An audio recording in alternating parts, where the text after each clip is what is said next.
So good. Now back to John Anthony in the Pro Wrestling Spotlight, live from the West End Cafe in Hicksville. Thank you very much, Frank. We're back at the West End Cafe. Everyone having a good time here? Yay! All right, settle down, you drunks. And we're, of course, back with the Psycho Yuppie himself, Paulie Dangerously. Now, Paulie, you had a chance to settle down just a little bit, I hope. But you are here with a bunch of your fans. And one thing I got to ask you, I got to talk to you about, is as far as in the international independent scene, you have been the most sought-after manager in wrestling. Now, elaborate as you do the best, elaborate on what's been happening in your career since the last time you've been on the program. Oh, God, I'm looking at headlines right now. What's happening? Oh, I'm just fielding offers and looking to see what's out there. There's a lot of great talent out there, as everybody knows. There's, there's Bam Bam Bigelow. There's Bam Bam Jerry Gordy. There's Dr. Tom Pritchard. There's Loverboy Dennis Condrey. There's Hitman Doug Gilbert, who's Eddie Gilbert's younger brother. There is a tremendous talent that's out there. There's Cactus Jack. There's a lot of people that's out there that's just waiting to see what their next move is, and there's a lot of different places that can be. Jerry the King Lawler is not tied into the NWA, the WWF. And, as everybody knows, the AWA really just isn't going anywhere anymore, and there's, a lot of opportunity out there to get a lot of different people together. So there's a lot of things going on right now in wrestling that's very exciting going into the 1990s. The pay-per-view market obviously is going to be dominating wrestling in the next 5 years. And what happens when the WWF and the NWA decide that all they want to do is run the pay-per-views on the television? Well, that leaves open a lot of different people to say, well, hey, I like wrestling in my hometown, or hey, I'd like to see wrestling again at the Meadowlands every month, or hey, I'd like to see wrestling again every month at the Nassau, or every other month at the Nassau Coliseum. So, there's a lot of things going on in wrestling, a lot of very creative and a lot of very interesting people talking about what's going to happen in the next 5 years of professional wrestling. Anytime you do a 5-year plan, it always changes at the end of this year because of, well, look what happened this year, and this guy did this, and this guy did that. So there's a lot of very creative people and a lot of people that are always, shooting for the future, and a lot of people that have done a lot of exciting things in a lot of other businesses that are looking at wrestling, for the 1990s. And it's going to be a very exciting decade, and exactly where everybody ends up and where everybody goes is really going to be decided in the next few months, obviously, because, by February, everybody's going to have to be deciding, well, this is what I'm going to do for this year. A lot of wrestlers decide around that time of year exactly, their long-range goals. So is this the time of year, rather, where you try to scout out guys who are in different organizations to try to sign them to management? This is really the time of year that I look around and I say, okay, now let's see really what lays ahead for the Dangerous Alliance for the next 18 months, because, right now everybody's just grabbing for any kind of money they can find, whether it be in the NWA, the WWF. That's why a lot of promoters put on Battle Royals right now, because, it's a very good time of year for guys to really go out there and really put in 100% effort to fight each other to get to the money, because they need some extra money to buy, to buy presents for the kids or for the relatives or for grandma or for, your wife's mother who's driving you crazy, to buy her that new electronic wheelchair so she can scoot around to the electric TV and the Super Nintendo. So, it's really the time of year right now that everybody's grabbing for the green. And, right around December 26th, 27th, when the Christmas season's over, and then you start saying, okay, let's start looking, do I really want to make $1 million in January and then only $150,000 in February? Would I rather make, like $500,000 in each month and then really have a hell of a March? So, it's really the time of year right now that you're sitting back and you're waiting and seeing exactly who's unemployed and who's not and who's doing real well. And, it's like the Widowmaker this time last year was making a lot of money in the NWA, and right now he's not wrestling that much in the WWF. So, what's his future going to be? And, Kendall Windham now just went back to the NWA. And this time last year, he wasn't doing anything, So there's a lot of things that you got. This is the time of year that you sit back and you plan out. Of course, you're the master of planning. So what we're going to do now, we're going to open up the floor to any questions for Paul E. Won't we fall down? Yeah, if we open it up. So can we keep the floor together and just get questions? Yeah, why don't we just keep the floor together? Anybody have any questions out there for Paulie Dangerously? Go right ahead. Who is the most promising wrestler that you think today, and what would you do to further his career? Most promising wrestler today, and what would you do to further his career?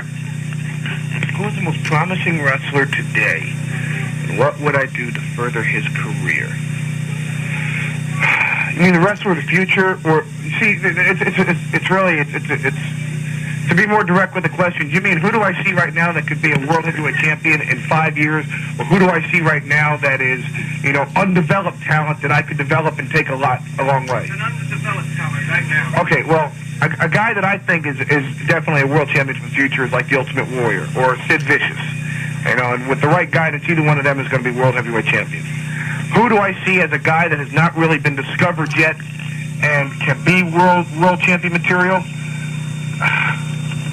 I'd say there's a couple of them out there. Dr. Tom Pritchard has really never had national exposure and is an unbelievable wrestler and a talent. Eddie Gilbert's younger brother, Hitman Doug Gilbert, whom I just came back from Florida with, and he teamed with Loverboy Dennis Condrey. We did a match against the Fantastics. Is an unbelievable talent. He reminds me so much of a young Terry Gordy. It's unbelievable. Concept Eddie Gilbert has really fallen off, fallen out of the limelight in the past year, and I think Eddie Gilbert, can be revitalized. There's a lot of different wrestlers out there. Dr. Tom Pritchard, Hitman Doug Gilbert, anybody like that who has really not hit the national spotlight yet and has won a title in every regional territory he's ever gone to. It's just waiting to just explode on the wrestling scene. And that's for guys who have already kind of made it but are not the world champions yet and still need to be groomed. Sid Vicious, the Ultimate Warrior, people like that. I noticed the young tag team yesterday in Connecticut, ICW TV tapes. Fans went crazy over them. Phil Apollo and Eric Sprazier. Your opinion on them? I think Phil Apollo and Eric Sprazier are a dynamite tag team. I was in the NWA when they came down, and apparently they had some dissension among each other, and it cost them a match with the Steiners on TV, and they split after that and didn't stay in the NWA. I'm surprised that they're back together. I never thought I'd see that day. I never thought I'd see the day that the fans got behind them, especially to that extent. The dynamic duo, as I like to call themselves, is a very exciting young tag team, and they can go a very long way in professional wrestling. And whoever got them to get back together is a real genius in my mind. But yeah, I'd have to agree. That was definitely a coup yesterday. Just seeing the fans. It must have been about 400 or 500 kids surrounding them after they exited the ring after a victory, and they definitely. I'll tell you one thing about them, though. Sprazier does that dive off the top rope, the elbow, much like Randy Savage. Apollo knows a scorpion deathlock, and he has a tremendous Russian leg sweep. If they get carried away with signing autographs and selling their pictures and posters and posing for magazine covers, they're going to flop. If they can stick to the basics and they keep on going to the direction that they were going, and if they keep on aiming for the top, they're going to go a long way. It all depends on what their next move is. Okay, any other questions for Paulie? Go right ahead. Who do you think is going to win between Lex Luger and Ric Flair? Okay, Lex Luger and Flair, your predictions. Lex Luger in 35 minutes. I have to agree with that. Luger and Flair are coming. A certain feud is developing there. Now they're finally going to probably get their chance to wrestle each other within the next couple of months. Let me ask you a question about the other night also, Starcade, since, of course, you were actively involved in the NWA for quite a long time. Sting pinned Flair in the middle of the ring, won the Iron Man tournament. Did that surprise you at all? No.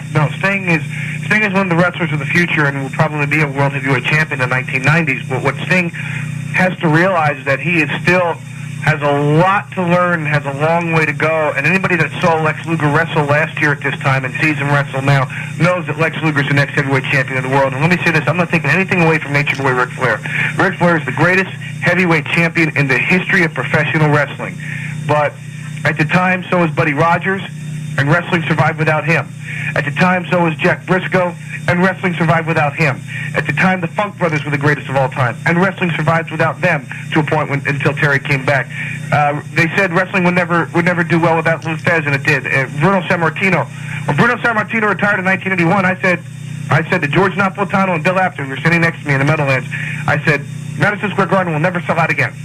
And then Hulk Hogan came along. And then they said, it will never sell out without Hulk Hogan. And the Ultimate Warrior sold it out with Andre the Giant 3 months ago.